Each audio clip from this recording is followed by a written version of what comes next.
Listen, don't tell me you don't know how to make a lobster tail, okay? Because here it is. We're going to start with our 2 beautiful lobster tails. We are going to punch the back. Each little thing we push in, you should hear a snap. We heading in the right direction, okay? Then go ahead and take your kitchen shears. These are non-kitchen shears, okay? I know they're not, but I want you to have kitchen shears. And cut all these little legs off. We do not need that in our food at all. So, I don't know if you realize, but I am literally rinsing my water out every single time. So after we do that, we are going to cut them down straight to the back. We're going to put our finger down. It is a little tough, but you see that? Listen, if you don't pull that out your food, don't ever invite me over to your house. You hear me? Ever. Again, I'm rinsing my lobster tail. I didn't change my water already, and I'm on to my next lobster tail. Now, this one has some stinky poop because why is it even that color? Ugh.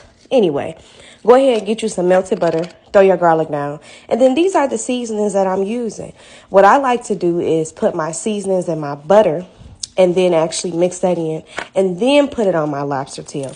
People do it differently. This is my way, sweetie. Okay? My way. So, I did forget to add a little pepper. So I did go ahead and throw that in there. And now we're going to get to our lemon. Freshly squeezed lemon. If you can, go out and get one, definitely get a fresh lemon. I cut me up some lemon slices. This part is optional. You do not have to do it. But I did go ahead and put some of that butter and seasoning mixture at the bottom. I threw my lemon slices down. And then my beautiful, fresh lobster tails. Okay? I'm going to paint that lobster tail from top to bottom. But wait.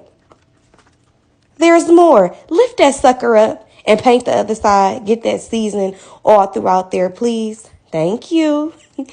Anyways, y'all. So I got the seasoning in there really good. Threw some lemon juice right on top. And then, look, oh my God, please. We're going to broil these on high. You do not want these close to the fire. You see, it's a good little distance. Let these set in about 10 minutes. Boom, bada bang.